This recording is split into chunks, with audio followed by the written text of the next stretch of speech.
ابھی آپ کو اہم خبر دیں گے۔ ایران کے ساتھ معاہدے پر کل دستخط ہوں گے۔ امریکی صدر ڈونلڈ ٹرمپ کی جانب سے اسٹیٹمنٹ سامنے آئی ہے۔ آپ کو اپڈیٹ کریں کہ ایران کے ساتھ معاہدے پر کل دستخط ہوں گے۔ امریکی صدر ڈونلڈ ٹرمپ ایسا کہتے ہیں، ایسا بتاتے ہیں، تو آپ کو اپڈیٹ کریں کہ بڑا معاہدہ ہے اور اس کو بڑے دستخط بھی ہم کہہ سکتے ہیں۔ ایران کے ساتھ جو معاہدہ ہونے جا رہا ہے اس پر دستخط کل ہوں گے۔ سگنیچر کی بات کی ہے امریکی صدر ڈونلڈ ٹرمپ نے اور اس حوالے سے انہوں نے کہا ہے کہ ایران کے ساتھ معاہدے پر کل دستخط ہوں گے۔ آپ کو اپڈیٹ کریں کہ ایران کے ساتھ معاہدے پر کل دستخط ہوں گے۔ فریقین کو یہ معاہدے کی جو ڈیٹیلز ہیں وہ شیئر کر دی گئی ہیں اور ابھی آپ کو اپڈیٹ کریں کہ معاہدے پر دستخط ہوتے ہی آبنہ ہرمز کھول دی جائے گی۔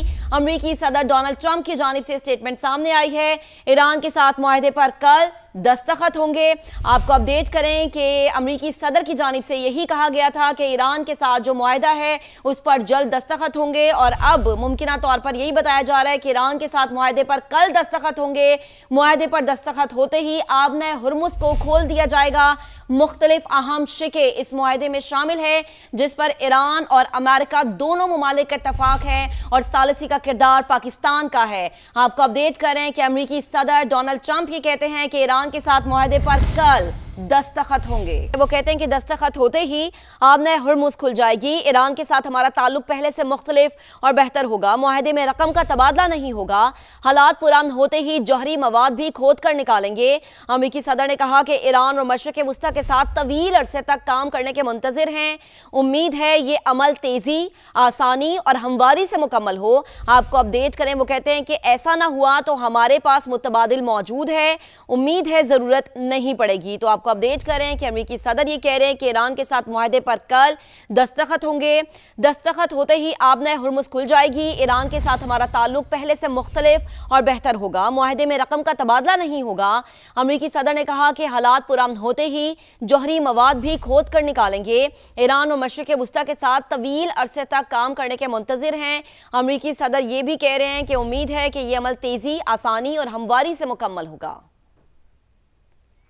پاکستان کی بے مثال سفارتی کوششوں سے مشرق وسطیٰ میں امن کی راہ ہموار۔ امریکہ اور ایران کے درمیان معاہدے پر الیکٹرانک دستخط کل ہوں گے۔ وزیر اعظم شہباز شریف کا کہنا ہے کہ یقین ہے تاریخی معاہدہ دیرپا امن کی مضبوط بنیاد ثابت ہوگا۔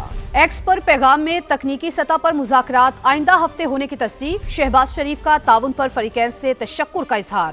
دوست ممالک کا بھی شکریہ ادا کیا۔ امریکی صدر ٹرمپ نے وزیر اعظم کی پوسٹ اپنے اکاؤنٹ سے شیئر کر دی۔ پاکستان کا بے مثال سفارتی مشن کامیاب۔ مشرق وسطیٰ میں امن کی راہ ہموار۔ امریکہ اور ایران کے درمیان معاہدے پر الیکٹرانک دستخط ہوں گے۔ وزیر اعظم شہباز شریف نے سوشل میڈیا پر بیان میں کہا، ڈیل کے جتنا قریب اب ہیں پہلے کبھی نہ تھے۔ پاکستان امن معاہدے پر الیکٹرانک دستخط کی تیاری کر رہا ہے۔ معاہدے کے بعد اگلے ہفتے تکنیکی سطح کے مذاکرات ہوں گے۔ وزیر اعظم نے مذاکرات کے دوران تعاون پر امریکہ، ایران اور برادر ممالک کا شکریہ ادا کیا۔ کہا یقین ہے یہ تاریخی معاہدہ دیرپا امن کے لیے مضبوط بنیاد ثابت ہوگا۔ امریکی صدر کی وزیر اعظم پاکستان کے بیان کی تائید۔ ڈونلڈ ٹرمپ نے شہباز شریف کا ایکس پر بیان اپنے سوشل میڈیا اکاؤنٹ پر شیئر کر دیا۔ 3.5 ماہ سے جاری جنگ رکوانے کے لیے پاکستان کی سول اور عسکری قیادت نے اپنا بھرپور سفارتی کردار ادا کیا۔ ایرانی وزارت خارجہ کے ترجمان اسماعیل بقائی کا کہنا ہے کہ اسلام آباد ایکارڈ کا بنیادی مقصد جنگ کا فوری خاتمہ ہے۔ اس مرحلے پر جوہری پروگرام سے متعلق کوئی شک ایم او یو کا حصہ نہیں۔ ایرانی سپریم لیڈر کے مشیر محسن رضائی نے دعویٰ کیا ہے کہ صدر ٹرمپ نے منجمد فنڈز جاری کرنے پر رضامندی ظاہر کر دی ہے، لیکن وہ عوامی سطح پر منجمد فنڈ سے متعلق اعلان کرنے کو تیار نہیں۔ اس سے پہلے ایرانی وزیر خارجہ عباس عراقچی نے کہا تھا کہ ابتدائی معاہدے پر دستخط ہونے کے بعد 60 دن کے اندر ایران کے جوہری پروگرام سے متعلق شرائط کو حتمی شکل دی جائے گی۔ ضرورت پڑنے پر اس مدت میں توسیع بھی کی جا سکتی ہے۔ ایران نے مفاہمتی یادداشت پر دستخط سے پہلے روس اور چین کو بھی اعتماد میں لیا۔ ایران کے نائب وزیر خارجہ کاظم غریب آبادی نے چین اور روس کے سفیروں کے ساتھ مشترکہ ملاقات کی۔ کاظم غریب آبادی کے مطابق تینوں فریقین نے امریکہ ایران مفاہمتی یادداشت سے متعلق تازہ ترین پیش رفت پر تبادلہ خیال کیا اور اسٹریٹجک تعلقات کو مزید مضبوط کرنے پر اتفاق کیا۔ अमेरिका और ईरान के दरमियान अमन मुआहिदा बहुत जल्द दस्तखत के लिए तैयार होगा। वजीर आजम की कतरी हम मनसब से गुफ्तगू। कतरी वजीर आजम ने पाकिस्तान को अमन कोशिशों की मुकम्मल हिमायत की यकीन दहानी करा दी। वजीर आजम और फील्ड मार्शल सैयद आसिम मुनीर को सिफारती काविशों को मौसर अंदाज में आगे बढ़ाने पर खराज तहसीन पेश किया। वजीर आजम ने अमीर कतर शेख तमीम बिन हमद अल सानी को पाकिस्तान के सरकारी दौरे की दावत का यादा भी किया। सऊदी अरब, स्विट्जरलैंड और मिस्र के वज़राए खारजा की इसहाक डार से गुफ्तगू। तीनों वज़राए खारजा ने पाकिस्तान की सिफारती कोशिशों को सराहा। सऊदी वज़ीर खारजा से गुफ्तगू में इसहाक डार ने कहा, फरीकैन के दरमियान कल मुआहिदे पर इलेक्ट्रॉनिक दस्तखतों की तकरीब हो रही है। काम है टैक्स जमा करना, मगर चेयरमैन एफबीआर टैक्स हदफ की हुसूल में नाकामी पर बात करने के बजाय एक्सपोर्ट बढ़ाने का मशवरा देते रहे, गुर्बत खत्म करने का फार्मूला पेश करते रहे। राशिद लंगड़ियाल की गुफ्तगू आपको सुनवा देते हैं। पॉवर्टी या गुर्बत या इनकम की कमी खत्म करने के दो ही सेट्स हैं। एचआर बढ़ रही है, नए लोग आ रहे हैं मार्केट में, उन्होंने कहाँ काम करना, उन्होंने फैक्ट्री में काम करना। फैक्ट्री जो चीजें बनाएगी वो पाकिस्तान में बेचने की एक लिमिटेड जगह है। जब तक वो बाहर चीजें आप नहीं बेचेंगे, पाकिस्तान से गुर्बत की कमी नहीं होगी। ये पूरे का पूरा बजट अगर मुझसे आप पूछे तो ये बेसिकली एक्सपोर्ट लेड ग्रोथ का बजट है। बजट में हर साल नए एडवेंचर क्यों? इतने इख्तियारात के बावजूद एफबीआर टैक्स वसूल करने में नाकाम क्यों रहा? ये वो तल्ख सवालात हैं जो सेनेट की कायमा कमेटी बराए खजाना के इजलास में उठाए गए। फाइनेंस बिल 2026-27 पर गौर के दौरान अरकान कमेटी ने एफबीआर हुकाम को आड़े हाथों ले लिया।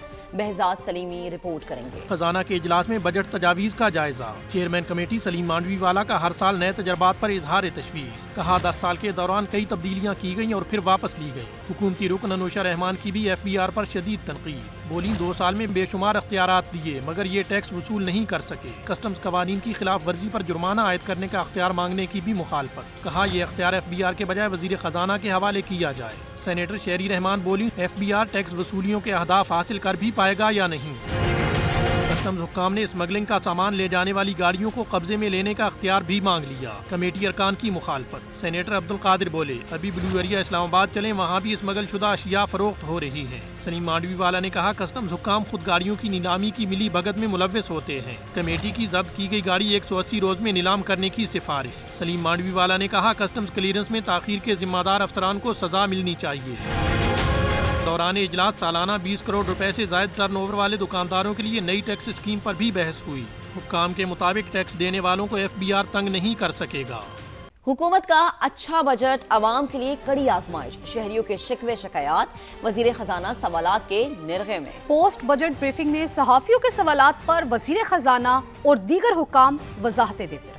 Export-lead growth, meaningful direction of travel, माशी तरक्की की तरफ चल पड़े हैं। ये अमीरों के लिए बजट है, हमारे गरीबों के लिए नहीं है। सब चीजें महंगी हो गई हैं। फाइनेंसिंग है remains available to the exporters. गरीबों को सहूलत और दे देते हैं, अमीरों को और दे देते हैं, इस तरह बस करते हैं।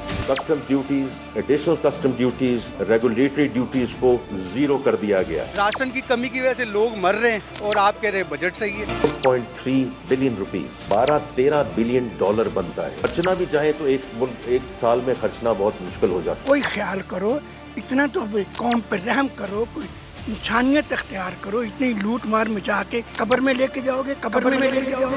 अशराफिया को तमरात, गरीब के लिए क्या है, बजट है किसके लिए?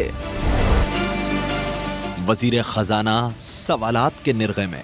जो है वो एक्सपोर्टर्स का है, इंडस्ट्री का है और ये बजट तनख्वाहदार तबके का है, वो जिनकी तनख्वाहें ज़्यादा हैं। आपने अशराफिया को एक मरतबा फिर जो है वो बरात दे दी। किसी भी किस्म का गरीब तबके को कोई रिलीफ नजर नहीं आ रहा। अवाम फरियाद कर रहे हैं, दुखड़ा कौन सुनेगा? 40,000 में मुझे ये बजट बना के दिखाएं कि एक गरीब बंदा जिसने 10,000 रुपया बिजली का बिल देना है, ठीक है जी, और उसने अपने बच्चों की कफालत भी करनी है। बताएं घर कैसे चलेगा? 48,700 रुपए में आज किसी का घर चल सकता है? किसी भी एक कोई बजट आप बना दें 41,700 में। आपने बात ही कमज़ोर तबकात की। देखिए पिछले साल मेरे ख्याल से जी हमारा बेस्ट का बजट था 716 अरब रुपए, मौजूदा साल का रफली। इस साल हम उसको 838 अरब रुपए पे लेके जा रहे हैं। किराया है, बिजली का बिल भी, इसका क्या बनेगा? किराया देने के लिए नहीं होते, बिजली का बिल भरने के लिए नहीं होता, घर में देने के लिए पैसे नहीं होते, तो किस तरीके से सिस्टम चलेगा? क्या ये बजट आम आदमी का है? इनडायरेक्ट टैक्सेस में आपने कुछ ज़्यादा रिलीफ फराहम नहीं किया, बिजली गैस, आम आदमी का बजट नहीं लगता। जिस तरह हमने पहले वादे पूरे किए, आगे भी इंशाल्लाह इसी तरह आप देखेंगे वादे पूरे होंगे। वजाहतें छोड़िए, जवाब दीजिए। इनको आवाम को थोड़ी सब्सिडी देनी चाहिए, फ्यूल पे और डिफरेंट इलेक्ट्रिसिटी यूनिट्स के ऊपर सब्सिडी देनी चाहिए। जवाब बस दुआ कीजिए। इसीलिए टारगेट सब्सिडीज पे उस पे देकर गए हैं कि जो खास तौर पे अफेक्टेड तबका है, हमारे साथ दुआ गो रहे हैं कि ये कॉन्फ्लिक्ट खत्म हो, हमारे साथ दुआ गो रहे हैं कि ये कॉन्फ्लिक्ट खत्म हो।